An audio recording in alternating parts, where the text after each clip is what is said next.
இந்த பெரிய கத்திரிக்காய் வச்சு நல்ல ஒரு டேஸ்டியான ஒரு ஃப்ரை எப்படி செய்யலாம் அப்படிங்கிறத பார்க்கலாம். இந்த மாதிரி ரவுண்டு ஷேப்பில் கட் பண்ணிக்கோங்க. கட் பண்ணிவிட்டு மிளகாத்தூள், மஞ்சள் தூள், கொஞ்சமாக உப்பு, மிளகுத்தூள், கரம் மசாலா, கொஞ்சம் எண்ணெய், அதுக்கப்புறம் கொஞ்சமாக தண்ணி ஊற்றி நல்லா மிக்ஸ் பண்ணிக்கோங்க.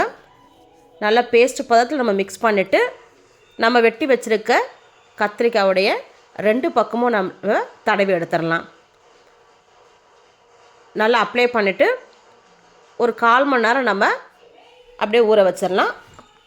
அடுத்தது ஒரு பேனில் கொஞ்சமாக நம்ம எண்ணெய் ஊற்றிடலாம். எண்ணெய் ஊற்றிட்டு நம்ம இதை ஃப்ரை பண்ணி எடுக்க போகிறோம்.